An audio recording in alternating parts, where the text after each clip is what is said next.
What's up guys, Intellitech Studios here, and if you're watching this video then you probably need to change the belt on your Oreck vacuum, but you're wondering how to do it.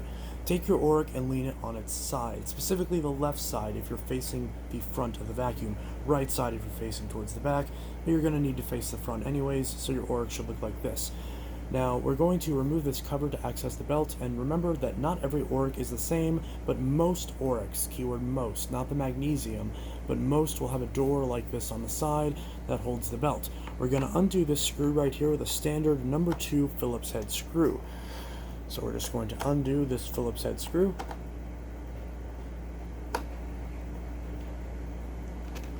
And pop out the screw. Now we're going to take this little cover and slide it off. It can be a little bit stiff if you haven't done this before. Okay, now in my case we have a lot of burnt rubber on this particular cover, so I'm actually going to wash this real quick off camera.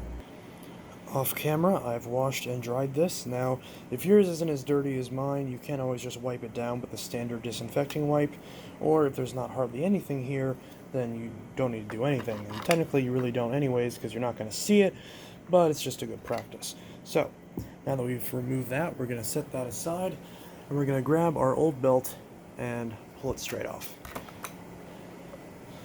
So, looping it around the brush roll will be a little tight, but we can do it.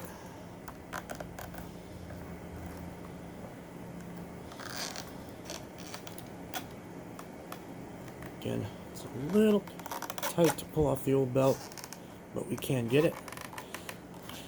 If your belt's actually snapped, then you won't have a problem pulling this out.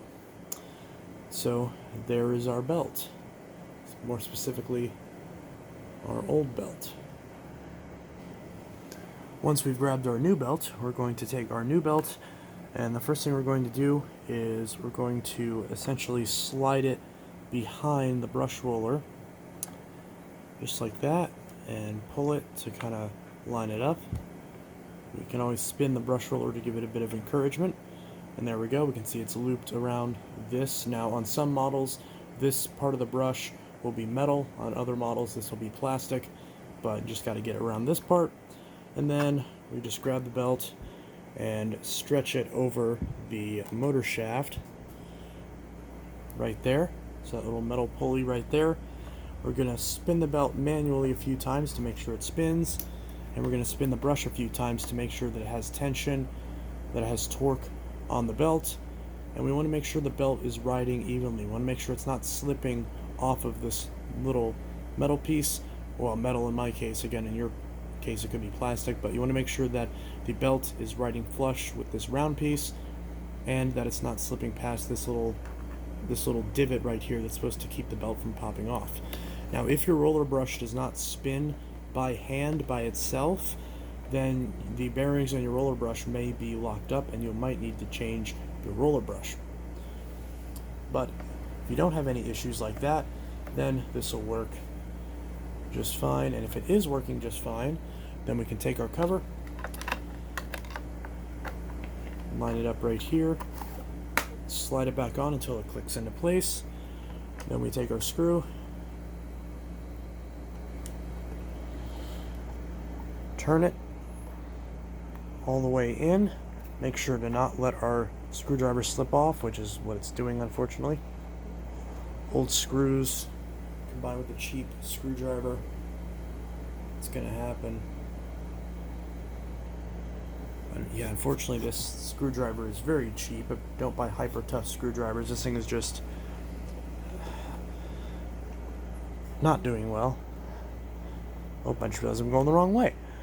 Lefty loosey, righty tighty. Come on, I've been fixing vacuums for 17 years. I should know this. Okay. And once we get this all the way in, again, I'm using a cheap screwdriver, so it's being really difficult. But once we get that all the way in, we can see we are good. So, you have successfully changed the belt on your Oreck vacuum. While we're here, it's a good practice to check a couple things. First off, you're going to want to check this squeegee, because if this squeegee is worn out, then you're not going to get very good performance on your bare floors. Now in my case it is worn out, but I can't replace it because I don't have that part. But this just holds on with 2 screws. Or is it 3 screws? Well, I can't even tell. This one's all rusted. And another thing you want to check, more importantly, is while you're doing this with the belt and the brush, you want to check the brush roll, make sure there's no hair or thread wrapped around it, because a lot of hair and threads wrapped around the brush can not only cause your belt to wear out prematurely because you have extra strain on the brush, because it's basically keeping it from spinning as fast, but also if this gets wrapped around your bristles, it can potentially warp your bristles, and then you're not cleaning your carpet as effectively. It's also just kind of gross because you're trying to get rid of this stuff. You don't want it to be constantly rubbing against your carpet that you're trying to clean. So we're just going to grab all this hair out of here. We should be able to grab it, most of it by hand, but you can also use a pair of scissors if you want to cut all this off. But I personally just pull it off with my fingers. Generally, I find that Oreck brush rollers, while they do wrap hair pretty easily, the hair doesn't usually wrap all that tightly, so it's easy to pull all the hair off. So we're just going to continue to pull this off until we get the rest of the hair off. Alrighty, now that we've pulled all of our hair off of our Oreck brush roll, it should be in tip-top shape. Now, if you have any issues with your bristles being worn out, then you'll want to change your brush roller. But in my case, it seems like this brush was replaced at some point, because I don't believe this model would have came with a wood roller from the factory. So it appears the previous owner did replace this at some point. Now, two things that I'll also mention: when you do pull hair out of your brush, make sure to actually throw it away in the trash can, because if you just leave it on the floor the next time you're in your Oreck, it's all just going to get bunched up back in it anyways, and you'll have pretty much wasted your time. The other thing is that while a lot of Orecks have a spare belt right here, I don't recommend using it, because a lot of the dust and debris from you running this on your floors could get on the belt and cause it to get worn out, more so if you live in a dry climate. Excuse me. So I generally don't recommend having this or using this if you can avoid it. So if you have another belt, use that first. And I recommend just leaving this here in case the belt in your Oreck breaks and you need a belt as an emergency before you start cleaning something, while you have other better belts on order. That's the only situation where I'd use this belt. Otherwise, I would say use a actual brand new sealed belt before you use this, and perhaps don't even touch this, but store your future belts in the little sack area behind the bag where you would keep your extra bags. Keep your belts there too, so that way they don't get messed up from being in this slot. So that's a little word of advice. But of course, if you don't have any other belts and you need to get your vacuum up and running, then of course you can use this belt in a pinch. And of course, if you want to remove this, you just grab it right here and pull it out. That's pretty simple.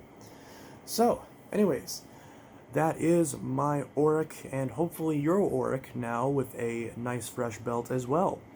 Now, I will try to link belts in the description. Now, keep in mind, I can't necessarily find them for every single Oreck model, but I'll try my best to compile the most common Oreck belts that would be applicable to your model, and I will have model numbers as well. So if you need to figure out what belt your Oreck takes, look at this sticker on the back, and it will tell you what your model is. So we can see on my unit, we can see that my unit is, I'm actually trying to look at the model at the same time you are. So mine's a model U3700. So I'll link the belts for my particular model and for a lot of the other models too. Usually if they have a similar design, they're interchangeable, but again, if you're not sure, then feel free to Google it and find it. Or if you're really not sure and your local search engine isn't helping you, then you can always either ask me in the comments, and I'll try my best to steer you in the right direction, or you can always take it to your local vacuum shop and have them do it for you, where they'll fit the correct belt and do all that for you. Always support local if you can. So anyways, this was Intellitech Studios signing out with a tutorial on how to change the belt on your Oreck XL upright vacuum. I hope you enjoyed this tutorial and found it helpful. Like I said, I will try to link a good number of belts in the description, so hopefully you can find the right belt for your unit, and if not, hopefully the model number will help you out as well. So anyways, this was Intellitech Studios signing out. If you liked this video and found it helpful, be sure to like it. Consider adding a subscription for your future vacuum needs.